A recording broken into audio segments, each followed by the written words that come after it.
Hola, ¿qué tal? Muy buenas noches. Estamos de vuelta aquí en Mesa Horizontal, deseándoles a todas y a todos ustedes un feliz año nuevo. Y bueno, pues muy contentos de poder retomar, como cada martes a las 9 de la noche, pues este espacio en el cual lo que buscamos es pues que todos tengan algo que decir. Me siento muy contento de estar, como lo hemos venido haciendo, con Jimena Céspedes, quien es CEO de Metrix, y bueno, que es nuestra principal, la columna vertebral del análisis socioantropológico digital que hacemos aquí a través de Metrix. Muchas gracias, mi querida Jimena, ¿cómo estás? Bien, Armando, muchas gracias y pues ahora sí que casi que feliz año. Feliz año, estamos aquí ya retomando después de unas semanas en las que estuvimos ausentes, pero contentos. Y bueno, también está con nosotros mi querísimo Amado Avendaño, mi carnalito y mi querido amigo y compañero de muchas batallas. ¿Cómo estás, mi querido Amado? Con mucho gusto de saludarles a ustedes y a todo el auditorio. Bueno, contentos de estar aquí y empezaríamos, mi querida Jimena, si te parece bien, pues preguntándote cuáles fueron los principales temas de la agenda de la semana pasada y obviamente qué es lo que nuestro auditorio tiene que identificar, ubicar como lo que más destacó en el debate digital. Mira, lo primero que tenemos que decir es que los medios digitales ya están regresando a la normalidad. Generalmente, diciembre y principios de enero baja bastante la actividad y lo vimos, aunque fuera pandemia y supuestamente estábamos bastante encerrados por el semáforo rojo, en realidad sí bajó muchísimo, muchísimo la actividad. Digamos que fue subiendo con lo que pasó en Estados Unidos, pero ya la semana pasada ya como que se reguló. ¿Eso qué implicó? Implicó que hubo más movimiento en las diferentes arenas de los medios digitales, que hubo más temas relacionados con la agenda pública y adicionalmente que regresaron los bots y los trolls a la conversación, que eso también digamos que lo revisaremos a lo largo del programa. Ahora bien, los temas fueron, Estados Unidos no deja de estar dentro de la agenda pública, en este caso por el juicio político a Donald Trump. Estados Unidos también está relacionado con nosotros por el tema del general Salvador Cienfuegos, que con la exoneración de nuestro lado, digamos que se levantó las protestas del otro lado y entonces eso, la relación bilateral también formó parte de la discusión. Otro de los temas es la pelea entre el presidente de la República y el INE por la suspensión de la transmisión de las mañaneras durante la campaña electoral y la supuesta censura. Y seguimos con los temas que ya veníamos arrastrando de semanas anteriores, que es el tema del INAI. Y esta vez, bueno, y Ciudad de México, que sigue dando mucho de qué hablar, ya no por un apagón, sino por el incendio en el metro de la Ciudad de México y por los restauranteros con su abrimos o morimos. Bueno, pues como tú lo comentas, una agenda ya variada que tiene que ver con las dinámicas de cierre final de cuatrienio allá en los Estados Unidos, el arranque de uno nuevo, pues que como todo indica ocurrirá el día de mañana, 20 de enero, como está establecido, digamos, a nivel constitucional, a nivel legal en los Estados Unidos. Mañana tomará posición Joe Biden, pero pues ha sido un tema, me parece que inédito, único en la historia, todo lo que fue el proceso electoral, la jornada electoral, el litigio postelectoral e incluso lo que ronda en este momento es esta decisión de impeachment que proclamaran, que apoyaran los demócratas y 10 republicanos allá en los Estados Unidos, pues seguirá siendo tema Donald Trump, aun cuando ya no esté al frente de la Casa Blanca. Ahorita vamos a comentar sobre el tema. Pero bueno, dentro de la discusión, Salvador Cienfuegos en el reporte de Metrix es el que representa la mayor conversación. Cuéntanos cómo lo revisaron, cómo lo registró Metrix y obviamente cuáles son tus apreciaciones respecto al impacto, no solamente que tuvo en la agenda digital, sino el posible impacto que pueda tener. Hay quienes comentan que este tema no se ha saldado, no se ha cerrado. Inclusive los propios Estados Unidos señalaron que podrían estar en condiciones de ellos volver a revisar el tema si es que se mantiene la decisión del gobierno mexicano de no buscar una mayor investigación alrededor de Salvador Cienfuegos. Cuéntanos cómo lo vivieron las redes sociales, cuáles fueron los puntos a favor y cuáles fueron pues los puntos en contra. A ver, principalmente lo que hemos encontrado es que hacia el gobierno federal hay un 54% de negativos y casi no hay positivos. ¿Esto qué significa? Que primero, lo que están diciendo primero, empezó como un tema ya de opinión pública, no solamente informada, sino generalizada. O sea, aún la gente que no lo conocía ya sabe quién es el general y ya digamos que se fue investigando, aumentó muchísimo el volumen de búsquedas relacionadas. Pero ese 54% lo que están diciendo es que no está siendo coherente el discurso del gobierno relacionado con cero impunidad frente al general. Entonces, esto primero lo relacionan con otros casos como el de Lozoya, que lo hemos venido platicando en diversas ocasiones, y la otra es que dicen que esto no va a ayudar con la relación bilateral y empezamos con un pie izquierdo con el nuevo presidente de la República ya. Ahora, dicho eso, yo lo que te quisiera pedir es un poco más de detalle de en qué fue la, digamos, la discusión. Un poco se entiende esta crítica al gobierno por no ser congruente con el debate o con el planteamiento de cero impunidad, pero no sé si podríamos un poco profundizar un poco más cuáles son las aristas, con qué comparan el tema, si es que lo hacen, cuáles son un poco los detalles que exhiben respecto a este asunto. Yo siempre el tema de Salvador Cienfuegos lo vi como un asunto medio grisáceo, ¿no? Donde no se ha dado una explicación tan profunda. Hay quienes critican a la DEA respecto al contenido de la investigación, hay quienes subrayan que la investigación pues carecía de coherencia, que carecía de profundidad, que estaba llena de lugares comunes. Hay quienes comentaron en las redes, fue lo que yo alcancé a ver, que el perfil de cómo está escrito el documento o los documentos que citan a Salvador Cienfuegos, pues distan mucho de poder ser fidedignos. Es una discusión, digamos, variopinta. Te quisiera pedir un poco mayor de detalle en los pros y los contras del debate. Mira, digamos que el debate se dividió en dos. Primero, en ¿cómo se llama hasta que en la exoneración como tal, y otro en el tema del expediente. Digamos que esos fueron como los dos. Obviamente hubo mayor conversación en la exoneración que en el expediente. Digamos que lo que dicen sobre el tema del expediente es que fue más como para cubrir un tema que ya de por sí era polémico y que adicionalmente eso no soluciona el tema del INAI, o sea, porque al final digamos que todo viene mezclado dentro de la discusión. Pero digamos que frente a la primera parte, hubo un tema muy específico que fue el hashtag de AMLO corrupto. ¿Qué es lo que está diciendo en general los que están en contra de la decisión? Y que fue la mayoría. A ver, al comienzo empezó los medios digitales, los medios tradicionales en su forma digital fueron los primeros que pusieron el tema en la agenda. Eso fue más informativo que negativo. De ahí, digamos que entraron los columnistas y los influenciadores precisamente a señalar que el gobierno de Estados Unidos sí tenía pruebas, que adicionalmente se ve una clara relación entre el gobierno y el ejército, y digamos que en este tema, y que está siendo manejado. Y el tercero es que no se está cumpliendo a la decisión del gobierno o lo que estaba diciendo de cero impunidad. Y de ahí se derivó ya la conversación un poco más fina en casos como el del general Salvador Cienfuegos, como es el caso de Lozoya, en donde no hay en ningún momento una resolución jurídica a un tema que sí tendría que ser por el tema de la impunidad. Entonces, de ahí la discusión se llevó a cabo sobre el general Cienfuegos, sobre Gertz Manero, sobre Marcelo Ebrard. En este caso, lo que están diciendo es que digamos que bajo al oscurito hubo como un acuerdo entre AMLO y Trump y que por eso no le convenía ni siquiera que Biden fuera el siguiente presidente. En este caso le fue mal a Ebrard, cosa que en las anteriores le ha ido muy bien.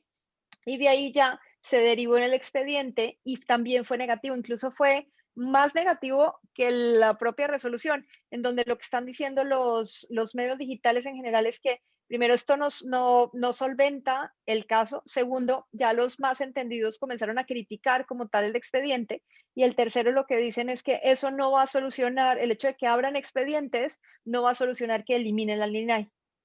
Ahora, ¿qué defendería, o mejor dicho, qué es lo que decía la gente que defendía el tema? O sea, nosotros sabemos que en este caso, como tú bien lo dices, en términos de mediciones, fueron más los que criticaron, señalaron, digamos, objetaron las acciones hechas por el gobierno, pero ¿cuál fue la actitud de la oposición que tomaron quienes defendieron? Porque sabemos que siempre hay grupos articulados que defienden a la Cuarta Transformación y este tema pues no fue la excepción.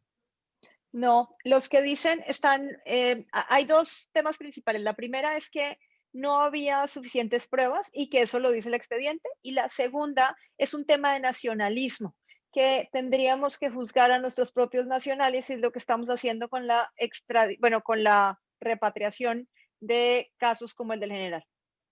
Ahora, a final del día, pues la crítica fue que lo mandaron aquí, fue un tema al principio manejado en favor del nacionalismo, pero lo que generó la polémica, el cuestionamiento fue precisamente que se le dejó libre de cargos, ¿no? Yo te preguntaría, mi querido Amado, en este contexto el tema de la relación con los militares ha sido uno de los principales temas a debate, en cuestionamiento, en la discusión alrededor del perfil que tiene este gobierno, un gobierno de izquierda, un gobierno en el que el propio presidente a lo largo de muchos años fue crítico del ejército y que de pronto llega al gobierno y no solamente pues estrecha la dinámica y la relación con ellos, sino que les incrementa de manera importantísima el presupuesto dedicado, destinado a la Secretaría de la Defensa Nacional, a la propia Secretaría de Marina Armada de México. El tema está en el corazón de una discusión que es mucho mayor. ¿Cómo lo ves tú? ¿Qué implicaciones tiene el caso Salvador Cienfuegos y este debate que nos ha comentado Jimena en redes sociales? ¿Cómo crees que vaya a evolucionar? Mira, las redes sociales se mueven también a la par de las reacciones de los medios de comunicación y al revés. Y lo que vimos, lo que hemos visto históricamente es que la izquierda mexicana basó muy buena parte de su campaña en la desmilitarización del país. Bueno, pues esa fue la bandera con Felipe Calderón, fue la bandera cuando gobernaba Enrique Peña Nieto. Cuando llegan al poder, esto que se ha dado en llamar la Cuarta Transformación, pues optan por propiamente militarizar el país. De ahí partiría una primera crítica. Pero ahora resulta que la primera reacción del presidente en el momento de que fue capturado en Estados Unidos el general Cienfuegos, pues es que dijo que era una muestra inequívoca de la decadencia de los gobiernos neoliberales, representada por el general Cienfuegos y por Genaro García Luna. Cuando regresan un mes después al general a México por la intervención de Marcelo Ebrard como canciller, pues resulta que el canciller dice que lo traen a México para juzgarlo, que no habrá impunidad y que sería suicida traerlo a México y que no pasara nada. ¿Qué le dio a entender al público, propios y extraños, que el general era culpable y que se iba a juzgar aquí, que era un asunto meramente de soberanía y no de impunidad? Lo que trasciende, lo que queda, el mensaje que queda, como bien decía Jimena, es el asunto de que hay una percepción de impunidad porque no es la primera vez que sucede. Hay que recordar el caso de Lozoya, lo traen aquí pues para que se vaya a dormir quitadazo de la pena a su casa sin que le toquen un pelo al hermano, a la prima, tampoco les ha pasado absolutamente nada. Y ahora esto que incluso sus propios fanáticos, los fanáticos del gobierno cantaron como una victoria de la Cuarta Transformación, los Atolinis, los Ackermans, y que se desgañitaron diciendo que esto era un símbolo inequívoco de que el gobierno de México estaba actuando, pues entonces resulta que ahora, pues de reversa, porque siempre no, ahora hay que defender al general. Estas contradicciones le pegan mucho en la imagen al presidente. Ya sabemos que si una de las cosas que le duele desde luego es la pandemia y con que no se hable de eso está bien. Y otro de los temas tiene que ver pues con su columna vertebral, que es el combate a la corrupción. Y con todo lo que ha pasado en estos 2 años, pues es que no hay un solo charal en la cárcel, excepto Rosario Robles, que fue la única ingenua que se dejó agarrar y que pues ya una vez adentro no la dejaron salir.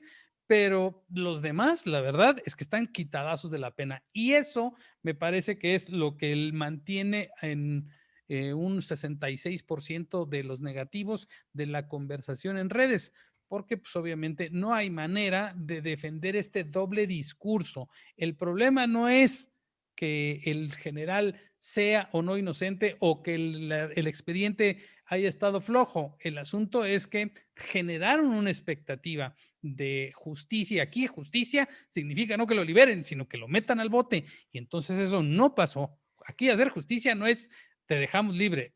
Hacer justicia es te queremos ver tras las rejas. Y eso no pasó, porque además hay una relación muy estrecha del presidente con el ejército y eso no pasó ni va a pasar. Por eso, esos negativos. Ahora, ¿cómo crees que evoluciona el tema? Fue sin duda alguna pues una nota que en la coyuntura jaló agenda, fue, como nos dice Metrix, el tema más comentado, se masificó de tal manera que no se quedó en la coyuntura original que habíamos tenido, que era más como de círculo rojo, más de círculos especializados. Ya hubo un debate, una discusión de si esto representa una contradicción a fondo, mejor dicho, de fondo, del gobierno de la 4X o de la 4X, de la 4T o no. Ese es otro producto. Si es que en realidad es una situación, digamos, que está poniendo en contradicción profunda los valores, el principio, el discurso de lo que significaba la cuarta transformación o no. ¿Qué crees que siga alrededor de este tema? ¿O crees que es un tema que va a quedar ahí? Ya terminó, el gobierno ya dijo pues que no hay elementos suficientes para darle seguimiento a la investigación. ¿Crees que venga algo distinto en Estados Unidos? ¿Crees que, digamos, la oposición lo vaya a tomar como un asunto, como un tema? ¿Crees que al interior de las Fuerzas Armadas vaya a haber alguna exigencia de otra naturaleza? Esa no la veo yo, pero digamos, armando escenarios, ¿cuáles son los que crees que puedan seguir en un tema, repito, que es delicado, complejo? Lo dijimos en su momento, tuvimos varias revisiones del asunto, pues es tal vez uno de los temas, de las noticias, pues más controvertidas que hemos tenido en las últimas décadas, que un general secretario de la Defensa Nacional, pues de pronto termine señalado por parte de la DEA, que la DEA termine, pues en cierto sentido, doblando las manitas porque el Departamento de Justicia envíe al que estaba detenido y ahora que México pues haga lo propio. ¿Qué es lo que crees que sigue? Mira, yo creo que a partir de las declaraciones reiteradas ya del presidente en las conferencias mañaneras acerca de que esto es una irresponsabilidad y que falta de ética y de profesionalismo por parte de la DEA, se vislumbra pues un nubarrón en las relaciones de confianza entre México y Estados Unidos justo cuando va a entrar el nuevo presidente. Es decir, a mí lo que me da a entender es que esta rudeza innecesaria del presidente para reiterar una o varias veces, no, ni siquiera les concede el beneficio de la duda. Dice que son unos irresponsables y que no hacen bien su chamba y que todo esto es mentira y además les avienta el expediente completo y sin testar por parte de la Secretaría de Relaciones Exteriores, ahí les va para que vean, ¿no? La Fiscalía General de la República, pues hizo justamente lo contrario, ¿no? Que también se prestó para el meme todo lo testado que estaba en las páginas. Pero el gobierno de México sí lo abrió quitado de la pena y sin reparar en las consecuencias eventuales que podría tener en la confianza y en la cooperación que puede haber en materia de seguridad entre México y Estados Unidos. Yo lo que sí veo es que el presidente López Obrador se empieza un poco a distanciar de este amor platónico que había entre el presidente Trump y él. Y ahora con Biden, pues las relaciones van a ser muy distintas. ¿Te acuerdas cuando platicábamos con Enrique Berruga, que nos decía que sí va a haber una etapa de enfriamiento natural entre ambos, pero hay algunos temas, o sea, este tema puede escalar hacia otros temas. Y me parece que el presidente López Obrador está propiamente construyendo una especie de muro con Estados Unidos, ahora de allá para acá, porque no va a estar muy de acuerdo, ya no van a haber estas concesiones con el gobierno de Estados Unidos, y esto me parece que no es una declaración de guerra, pero sí es una muestra de hostilidad del gobierno de México hacia el de Estados Unidos, porque bien pudo haber dicho, bueno, no encontramos elementos, Elementos. podemos evidenciar algunas partes del expediente, pero pues ya consultamos con la DEA y no hay elementos, estamos de acuerdo en que no hay problema, pues lo dejamos ir. Pero la reacción de la DEA y del gobierno de Estados Unidos fue hasta de molestia por la forma en la que procedió el gobierno de México, y creo que eso es a lo que le está tirando un poco el presidente, porque además hay otros presidentes como, bueno, expresidentes como Evo Morales, pues que ya se apuntalan con un discurso de apoyar a México en contra de Estados Unidos, y ese tipo de cosas. Claro, los propagandistas que en un momento atacaron al general Cienfuegos, pues esta vez se les fue el internet y no dijeron absolutamente nada. Yo creo que por ahí va, y creo que estos son muestras de la toma de distancia del presidente López Obrador frente a su contraparte en Estados Unidos, ahora que mañana que tome posesión este hombre. Ahora, mucha gente, Jimena, sobre ese tema, pues lo ve como algo peligroso. Estamos a un día de que arranque la nueva administración. Hubo a lo largo de las semanas previas, especialmente en este interregno entre que fue el día de la elección allá en noviembre y luego se declaró el fraude por parte de Donald Trump, la preocupación de muchos analistas y que se vio en redes era de las repercusiones que una decisión de este tipo, que me refiero a la de no aceptar, no celebrar, no felicitar el triunfo de Joe Biden, le podría traer al gobierno de López Obrador. ¿En qué momento nos encontramos en la discusión digital respecto a ese asunto? ¿Cómo ve la gente la relación bilateral?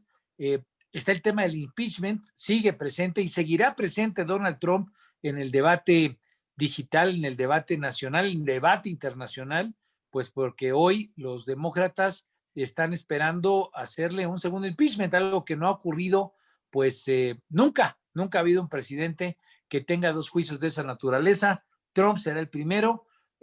¿Cómo lo están viendo las redes sociales para pasar al impeachment y cerrar el bloque, digamos, en el tema bilateral? Mira, yo creo que al que más le debe estar preocupando ahorita lo que dice el presidente es a Marcelo Ebrard. Yo creo que no me gustaría ser en sus zapatos, pero digamos que las redes sociales, a diferencia de épocas anteriores, sí le ha dado seguimiento, primero, a las elecciones de Estados Unidos.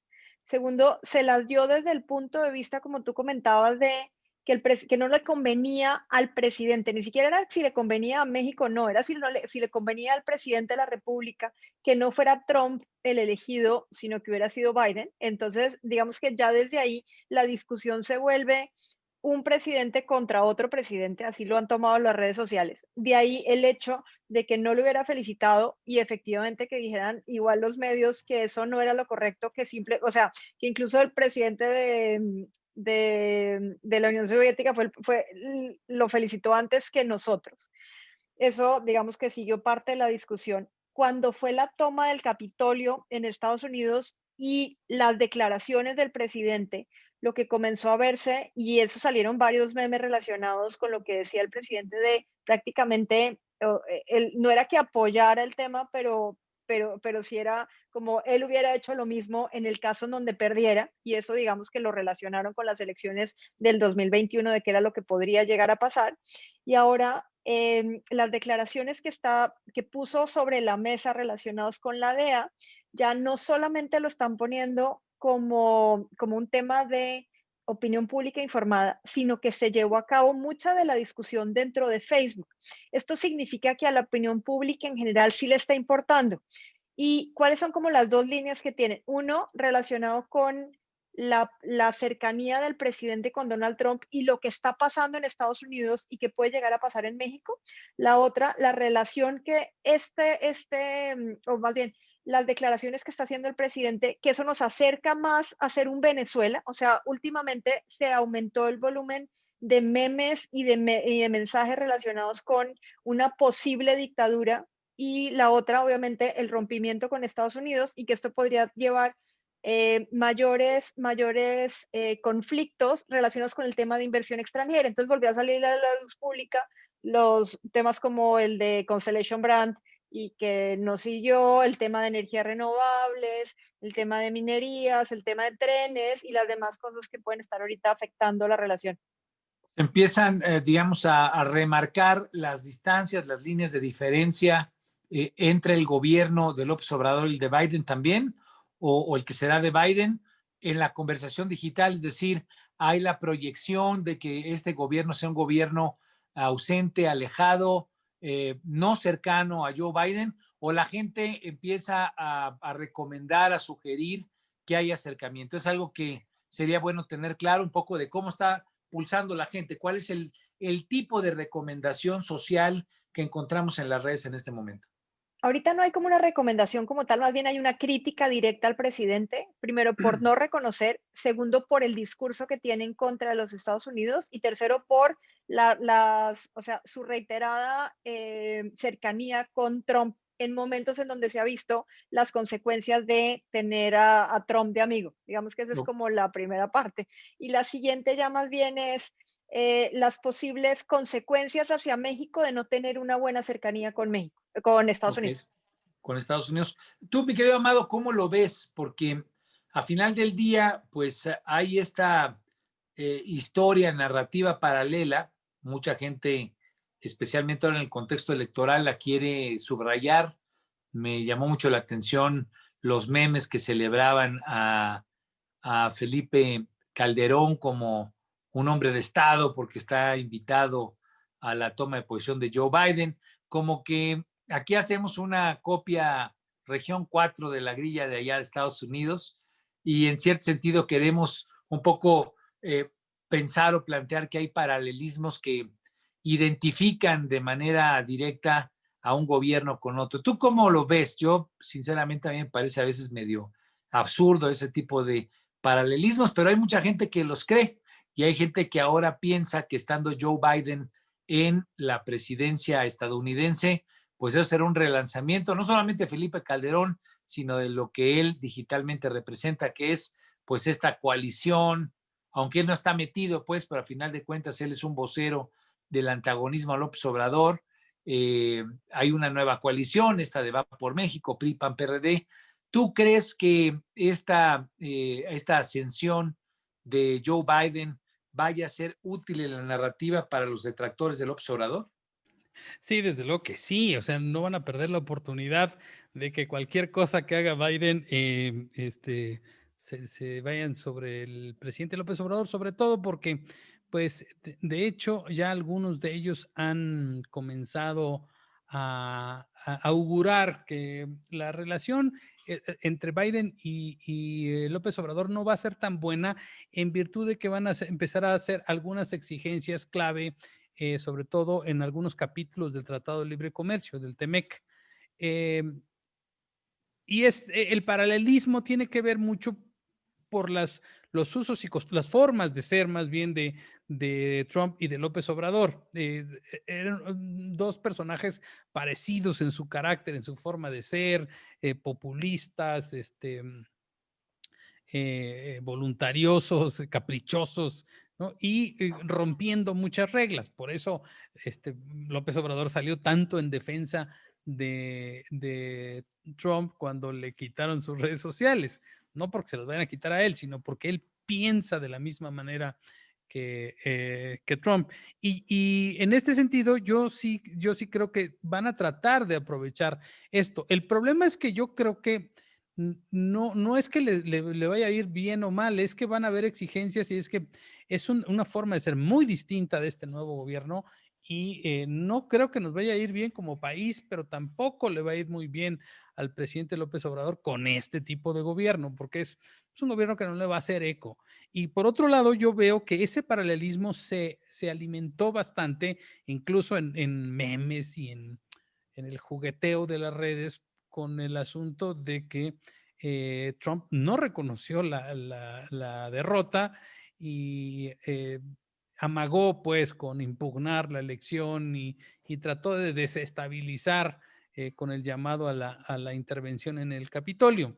Pero y eso pues generó estos memes de que pues la avenida Pensilvania parecía Reforma Hacia la reforma. cuando fue tomado, sí. Ese tipo de cosas generaron un paralelismo.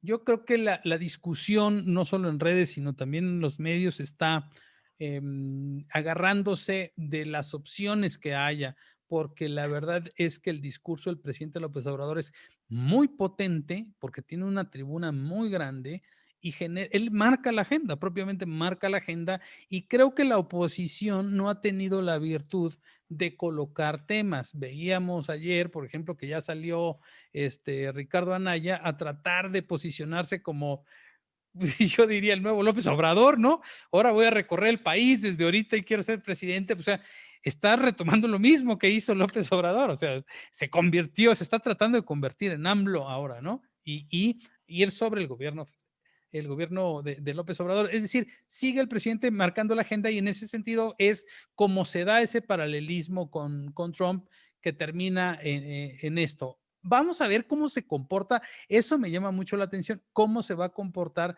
el gobierno de México frente al de Estados Unidos ahora que las relaciones van a cambiar sustancialmente.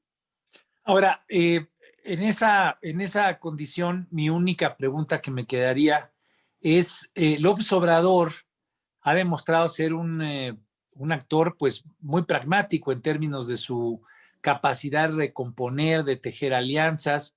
Hay quienes critican que no es así, pero me parece que en términos internacionales, algo que demuestra su adecuación inmediata alrededor del discurso de Trump, pues fue esa, ¿no? En campaña era un político Durísimo. frontal, por cada tweet yo tendré uno de vuelta, se acomodó, logró tener una buena relación, tan es así que cerró pues con bombo y platillo allí en Washington, algunos dicen ayudándole a hacer campaña al republicano.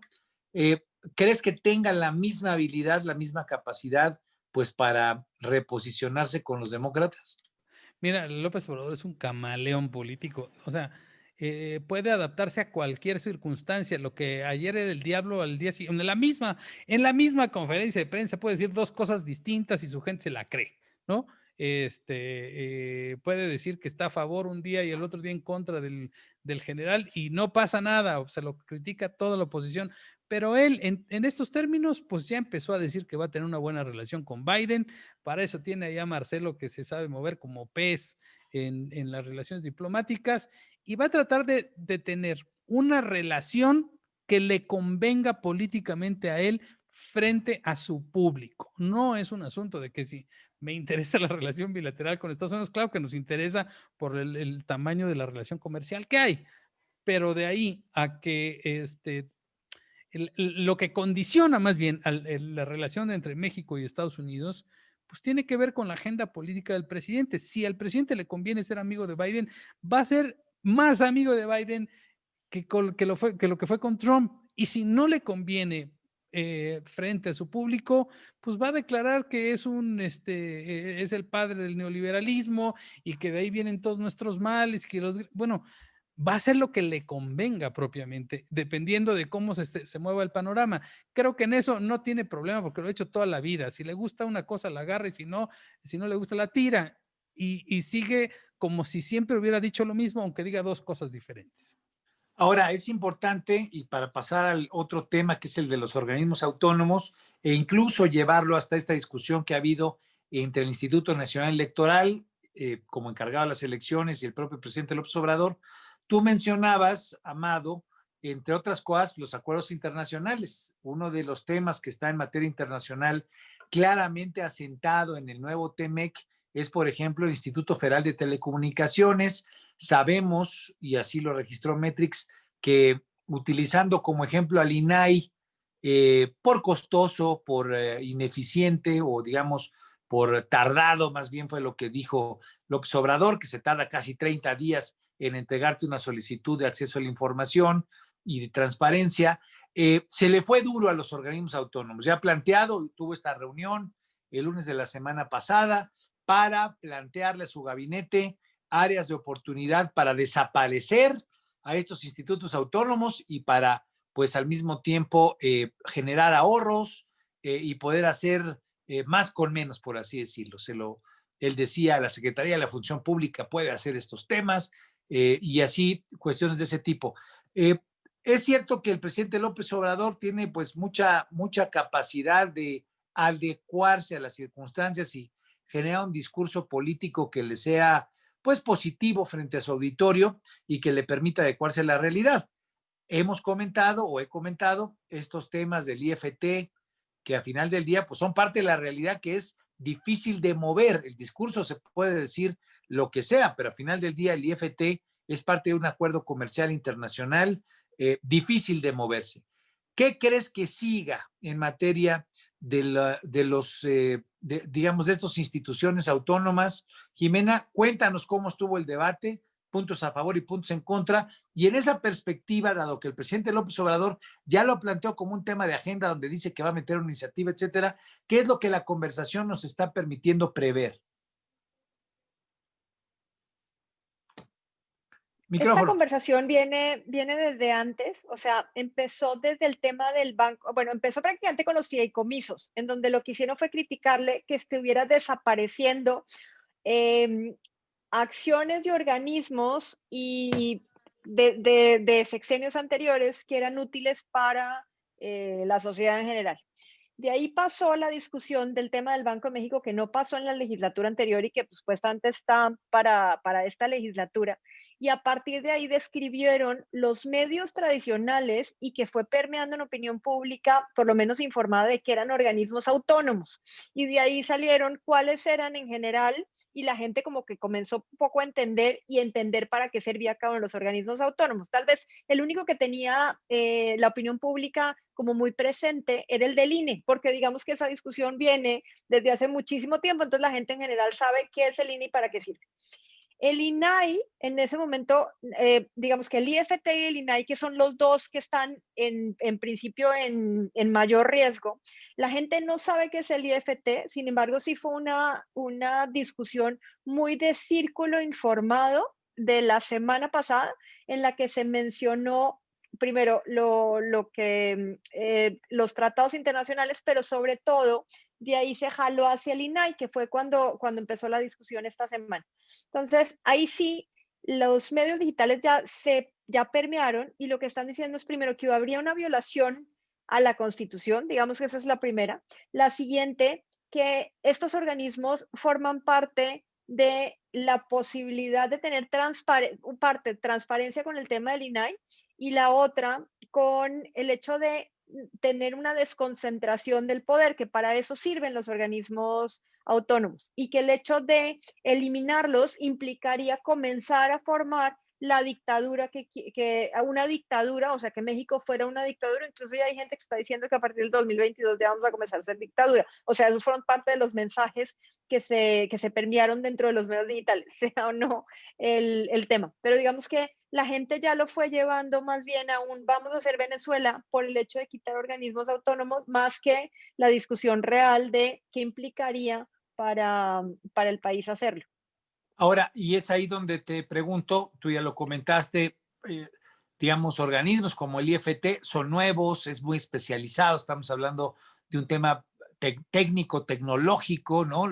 Las telecomunicaciones, que aun cuando el IFT en los datos ha logrado disminuir el 40% del costo en telefonía celular, o por lo menos es de las cosas que cacarean mucho quienes conocen de ese espacio, pues no es una institución que esté apropiada, digamos, adueñada por parte de la gente. Dentro de las instituciones que se comentaron, ¿hay alguna que la sociedad digital defienda con mayor ahínco de todos estos organismos autónomos? O digamos, siempre tengo la sensación de que el presidente arremete contra ellas, el Círculo Rojo las defiende, pero más allá, pues muchos no las conocen.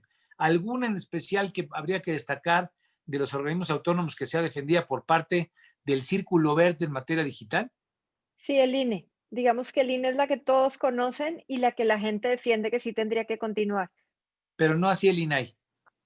El INAI, digamos que cada vez tuvo más presencia porque digamos que el INAI lo conocen es por los medios, o sea, por las propagandas, por decir, es por los comerciales, que sí ha sido uno de los organismos que más se ha preocupado porque la gente lo conozca.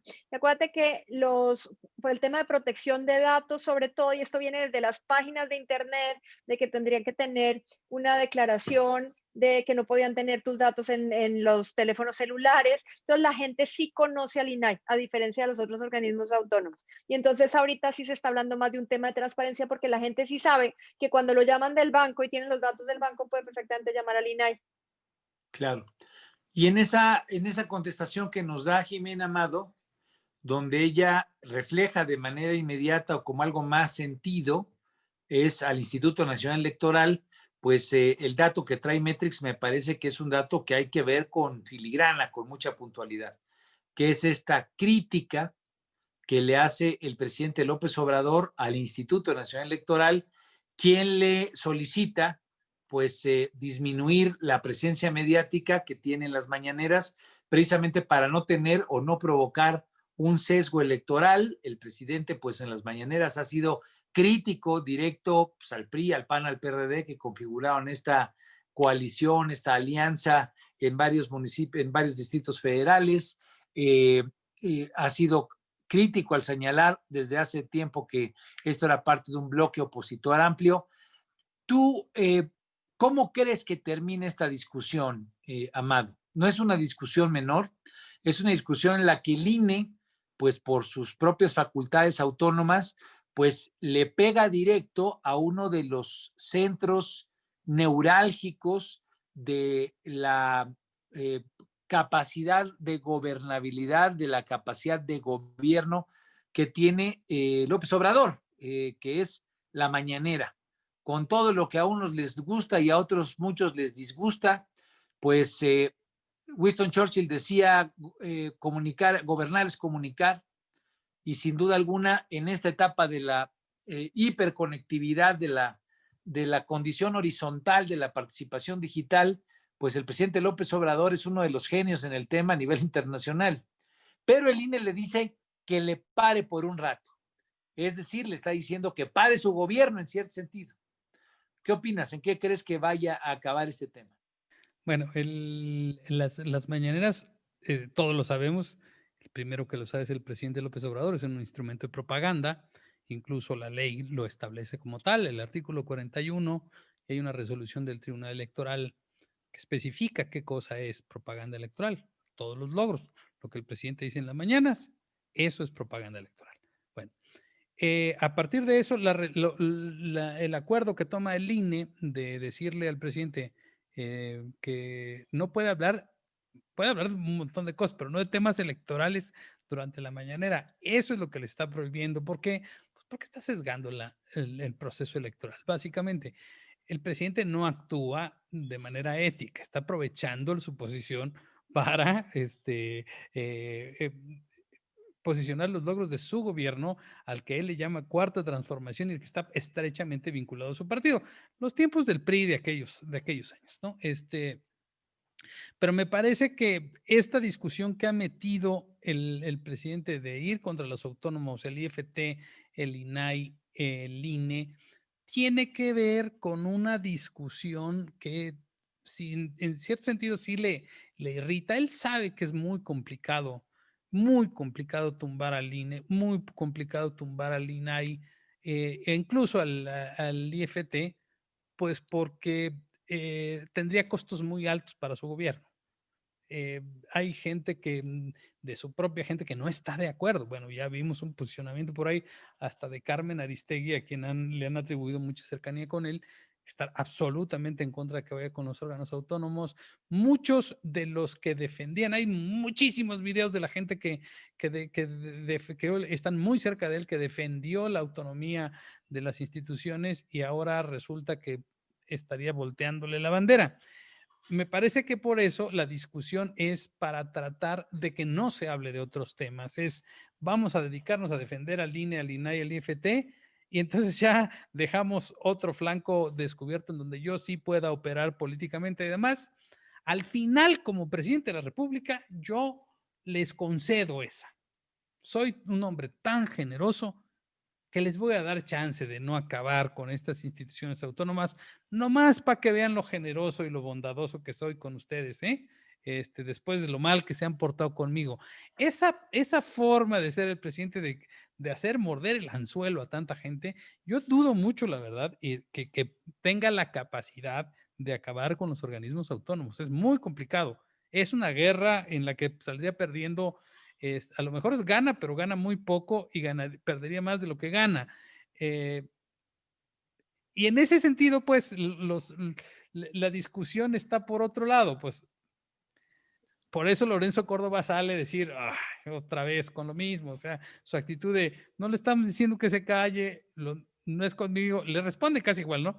No es conmigo, es con la Constitución. Entonces se meten al juego, al debate del presidente, y el presidente, a fin de cuentas, sigue marcando la agenda en estos temas que tienen que ver con los procesos electorales, básicamente. Ahora, yo te preguntaría, Jimena, dice Amado que difícilmente al presidente le alcanzaría para acabar con estos organismos autónomos, y creo que hay escalas, ¿no? En la medida en la que menos los conoce la gente, pues menos defensa sociodigital tienen, o menos defensa social, incluso más allá de las redes. El INE es una institución que lleva ya muchos años, fue una apuesta histórica de centralizar las elecciones, en fin, y tal vez no están igual de apropiados instituciones como la Comisión Federal de Competencia Económica. ¿Qué dicen o qué dijeron alrededor de este debate quienes defienden al INE? ¿O cómo salieron en esta ocasión? Porque en otras veces, pues sí, la articulación digital en contra de Lorenzo Córdoba, en contra de la institución, pues no le ha ido muy bien al INE. ¿Cómo le fue ahora? Por alguna razón, cuando se articulan digitalmente, hay claroscuros, pero sí me ha tocado ver en los reportes de Metrix que a Lorenzo no le va bien, que no le va bien al Instituto Nacional Electoral. En términos grosos, en este momento hubo algo diferente por el perfil de la discusión, por la coyuntura, por que estamos ya en un proceso electoral, ¿o fue similar? En este caso pasó al contrario, o sea, fue un 50-50. Efectivamente, en los anteriores, digamos que al que no le iba bien era Lorenzo Córdoba, pero por varias razones. La primera, porque el presidente, digamos que es su enemigo, es un enemigo común, o sea, lo tenemos desde varios años. Acuérdense que el presidente siempre pone a la cabeza a alguien del otro lado. Y entonces tenía a Felipe Calderón, digamos que lo ha tenido durante mucho tiempo, más incluso que a Peña Nieto. De ahí, digamos que su siguiente es Lorenzo Córdoba, y la semana pasada le dio por Claudio X González. Entonces, digamos que tenemos uno por semana. Sin embargo, lo que está viendo la opinión pública, y se lo reclamó en este caso, es que cuando el INE no le dio el registro al tío de Felipe Calderón, a México Libre, en este caso, digamos que el presidente sí defendió al INE, pero en este caso, como en la defensa de la Constitución, por así decirlo, pues sí estaba en contra. Entonces, digamos que ese fue como uno de los primeros lineamientos. Ahora bien, ¿qué es lo que la división de la conversación fue? Aquellos que dicen que es una censura, y entonces los hashtags que usaron fue fuera Lorenzo Córdoba, sí a las mañaneras. Digamos que eso fue lo principal. Los que estuvieron en contra, lo que decían era ALB mañaneras, AMLO, el de Cállate Chachalaca, fue muy utilizado precisamente para, digamos que, hacer burla del tema específicamente con el INE, y el que siempre han usado en estos debates, que es el de yo defiendo al INE. Entonces, digamos que en este caso sí fue 50-50, bueno, en realidad fue así, yo se los pongo 46% negativo, 44% positivo, que pues ya es una conversación bastante dividida en los temas. Y lo que trató de hacer el Círculo Rojo fue de explicarle a la gente que no era una censura como tal, simple y llanamente era en época electoral, ya se había hecho el año pasado, y que más bien es que no se puede transmitir la mañanera, no que no exista la mañanera. Bueno, pues vamos a estar muy atentos. Yo creo que ese es tal vez uno de los debates más picudos, literalmente, como erizo, que tiene picos por todos lados.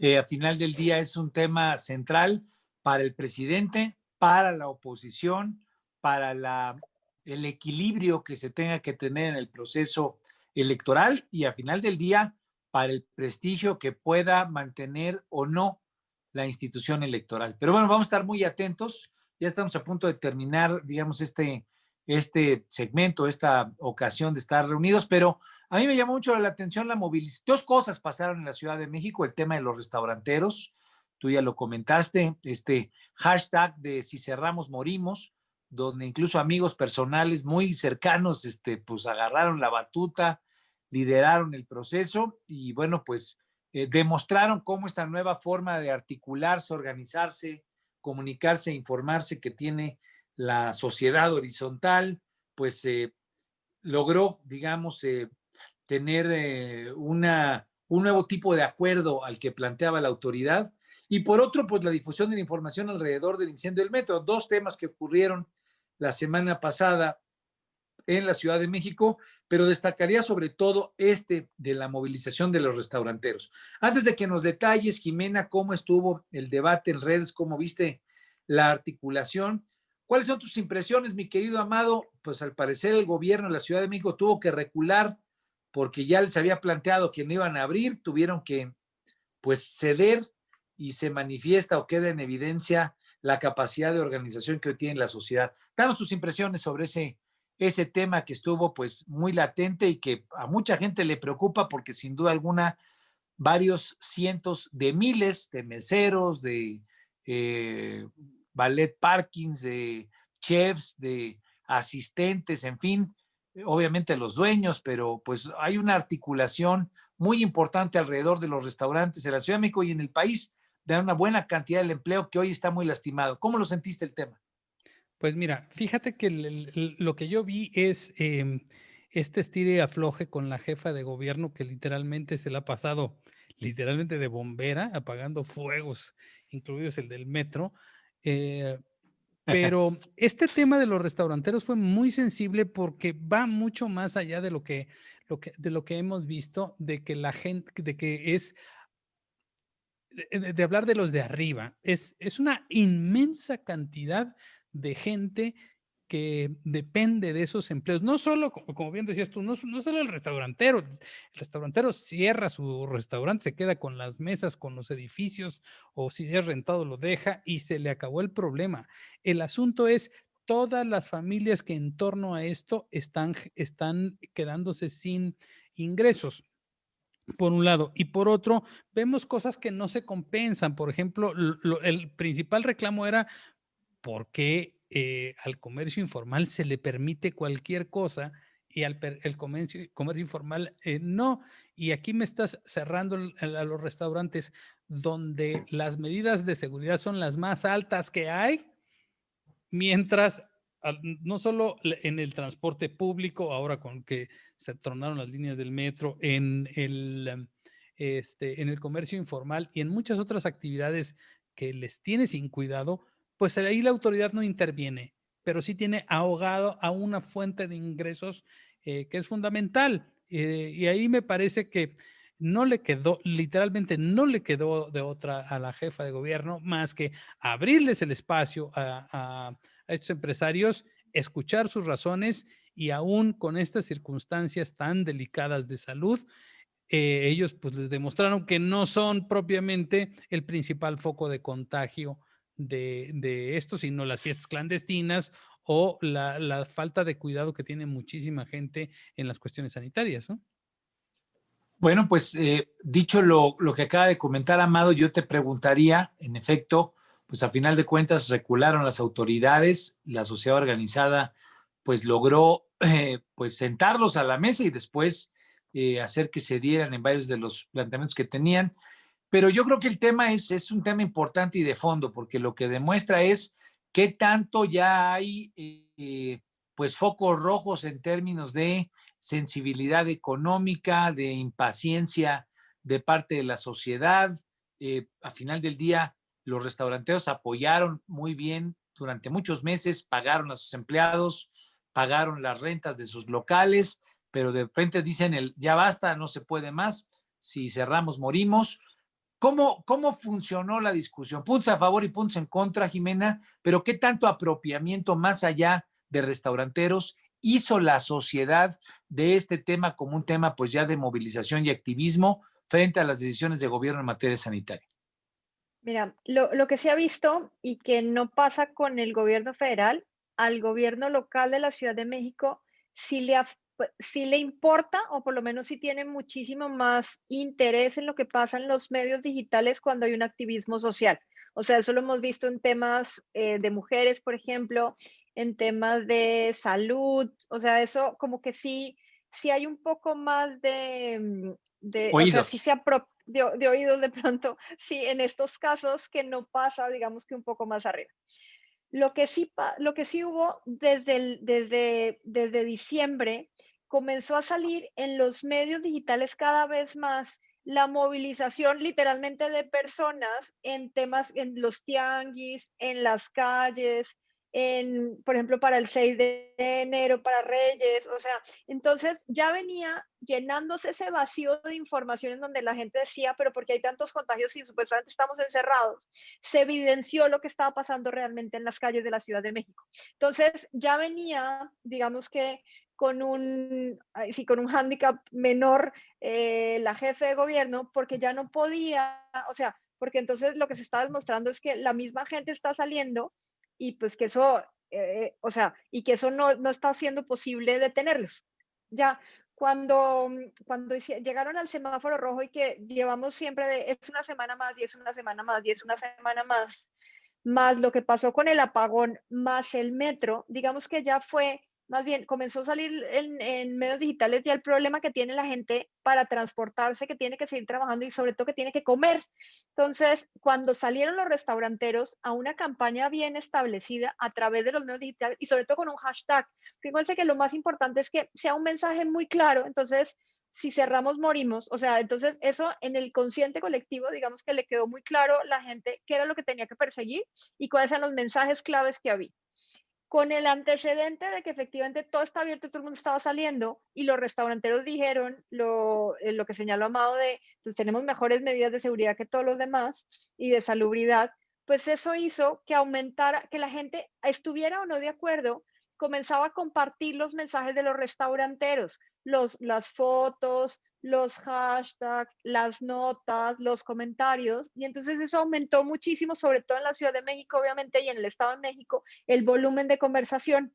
Entonces, al aumentar ese volumen de conversación, si el gobierno de la Ciudad de México hubiera dicho que no, hubiera podido decir que no hasta la semana siguiente, o sea, eso hubiera podido ser su discurso, pero ya la presión social fue tan grande que yo creo que en este caso sí tomaron la medida correcta. El único problema es que vayan a echarle después la culpa de que no van a acabar ¿cómo se saca? Los contagios porque los restaurantes abrieron. O sea, eso también tiene un doble juego por ese lado, pero ya la gente está muy consciente de que en Ciudad de México no se están quedando en sus casas y que por lo mismo abrir los restaurantes no va a afectar el número de contagios afuera.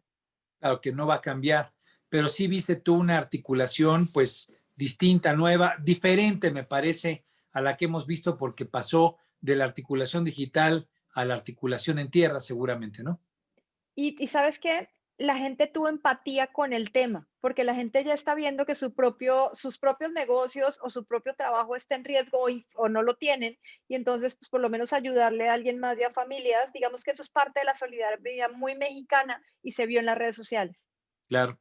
Bueno, pues como último comentario, tenemos ya un minuto, mi querido Amado. ¿Cómo viste el tema del incendio? Pareciera ser que no invertir en las instalaciones ya tiene sus costos, como fue precisamente estos terribles hechos, ¿no?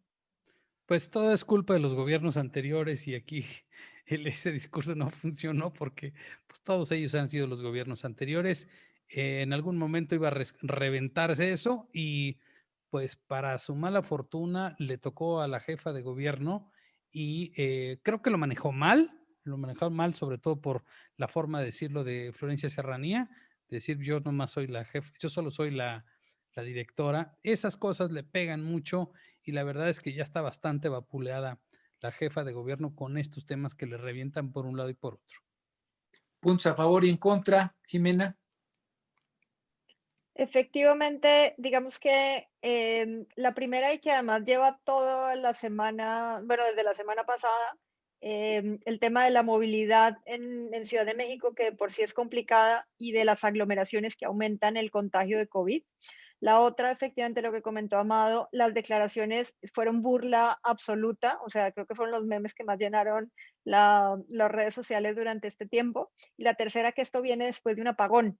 Entonces, la gente comienza ya a ver un problema de infraestructura en la ciudad y lo ve como, y más el tema de inseguridad. Entonces, sí puede ser una bomba de tiempo a mediano plazo. Un tema sistémico. En fin, bueno, pues nos quedamos con esas últimas consideraciones.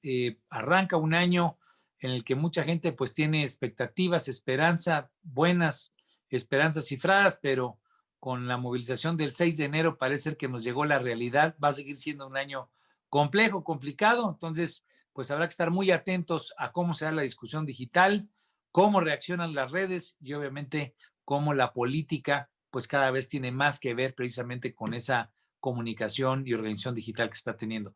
Pues muchísimas gracias, Jimena Céspedes, por acompañarnos el día de hoy como cada martes. Muchas gracias, mi querido Amado Avendaño. Esto fue Mesa Horizontal y no se despeguen la próxima semana, próximo martes, vamos a estar aquí analizando los temas que son pues los más candentes en las redes sociales. Un abrazote fuerte y que tengan una feliz noche. Bueno.